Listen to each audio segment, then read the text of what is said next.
नमस्कार साथियों, मैं Praveen Kumar Khare, motivational speaker, life coach एवं पॉलिटिकल ट्रेनर आप सभी के बीच एक बार फिर सोशल मीडिया के माध्यम से आया हूँ।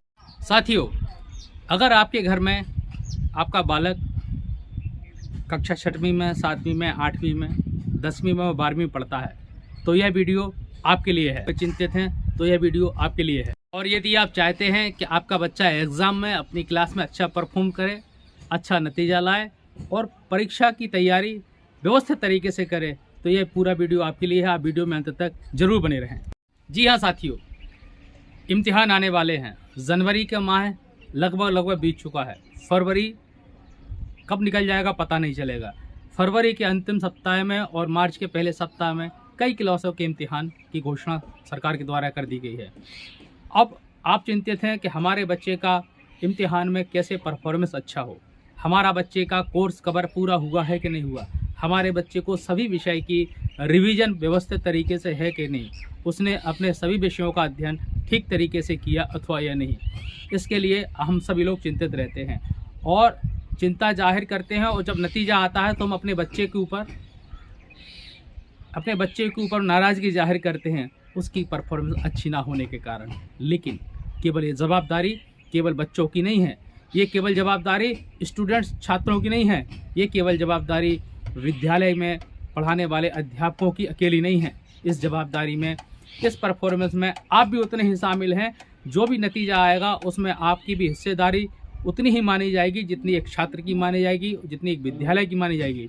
क्योंकि विद्यालय में जो पढ़ाई हो रही है, विद्यालय में जो बच्चा आपका अध्ययन कर रहा है, उसका घर पे कैसे रिवीजन करा रहे हैं, घर पे उसके पढ़ने का क्या तरीका है, घर में उसकी पढ़ने का रूटीन टाइम टेबल आपने क्या निश्चित किया है। क्या आपने कभी उनको देखा है कि बच्चे कौन सा विषय कितने समय तक पढ़ रहे हैं, किस विषय को ज़्यादा पढ़ रहे हैं और किस विषय को पढ़ने से वो डर रहे हैं। इन सब चीज़ों में हमें ध्यान रखना होगा। क्योंकि हर बच्चा ये चाहता है कि उसकी बहुत अच्छी परफॉर्मेंस हो, वो क्लास में अव्वल आए। लेकिन सभी बच्चों का मानसिक स्तर अलग अलग होता है। लेकिन हर बच्चे को एक दूसरे की बराबरी के लिए हम टॉर्चर ना करें, हम उनको बार बार उनको टोके ना, लेकिन उनसे ये ज़रूर कहें कि आप यदि ऐसे तैयारी करोगे, थोड़ा तरीका बदल के तैयारी करोगे तो निश्चित तौर पे आपके अंदर अच्छी परफॉर्मेंस का विश्वास भी जगेगा और खुद पे आत्मविश्वास आएगा। यदि बच्चा पढ़ने में डर रहा है, यदि बच्चा अपना टाइम टेबल व्यवस्थित नहीं कर पा रहा है तो आप उनका बैठकर एक टाइम टेबल बनाएं। सुबह उठने से लेकर रात के सोने के तक के समय का आप उनका व्यवस्थित टाइम टेबल बनाएं और उसी व्यवस्थित टाइम टेबल के हिसाब से सभी बड़े और घर में रहने वाले सदस्य भी दिनचर्या को उसी हिसाब से ढालें, ताकि उनको लगे कि ये टाइम टेबल जो बनाया गया है ये सज़ा नहीं है। टाइम टेबल बना के उनकी ऊपर जिम्मेवारी सौंप देना या उन्हीं को उसी समय के हिसाब से दिनचर्या का निर्वहन कर देना के लिए वो अपने आप को कभी ना कभी सज़ा की तरह मानते हैं। घर के बड़े लोग, घर के जिम्मेवार लोग, अभिभावक, जितने भी सदस्यगण हैं, बच्चों के हिसाब से अपना समय सीमा को निर्धारित करें। कब क्या करना है, कैसे करना है, ये बच्चों को भी समझाएं और खुद भी करें। इन सब व्यवस्थाओं के आधार पर बच्चों के अंदर एक प्रेरणा के स्वरूप उत्साहवर्धन होता है। जब उत्साहवर्धन होता है तो बच्चों के अंदर रुचि जागृत होती है। पढ़ाई कभी भी दबाव से नहीं कराई जा सकती। पढ़ाई के प्रति रुचि कैसे पैदा हो, ये हमारी परवरिश पर निर्भर करता है, हमारी उनके बीच बात संवाद पर निर्भर करता है।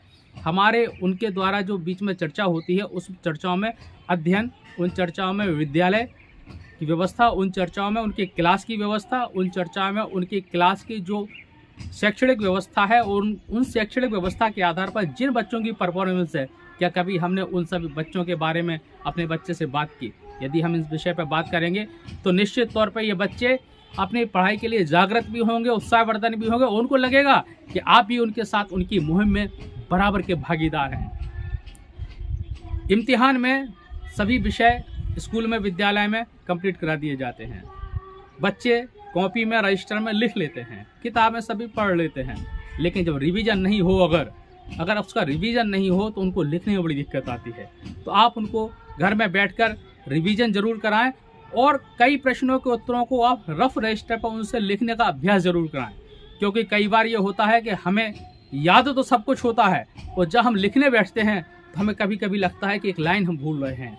वो वही बात है कि जब अध्ययन लिखने का नहीं होता है, अभ्यास लिखने का नहीं होता है, तो लिखने में याद करने में, कंठस्थ करने में, याद करने में, रटने के साथ साथ उनको अगर आप रफ रजिस्टर पर 4-5 एक अध्याय के 2-4 प्रश्न के उत्तर रजिस्टर पर लिखने को बोलेंगे तो उनको भी लगेगा कि हमसे गलती कहाँ होती है, इसलिए वो गलती नहीं करेंगे।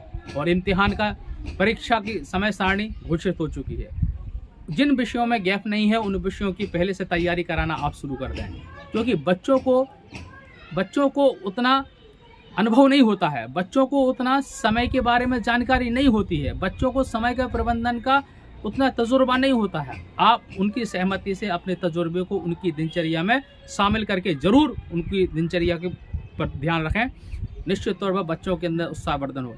जब बच्चों के अंदर उत्साह होता है तब बच्चे अच्छे से अच्छा करने का प्रयास करते हैं। यदि बच्चों के अंदर उत्साह ही नहीं होगा तो अच्छे से अच्छा करने का प्रयास नहीं करेंगे। जैसे उनको दिनचर्या में, खेल में, मनोरंजन में जिस विषय में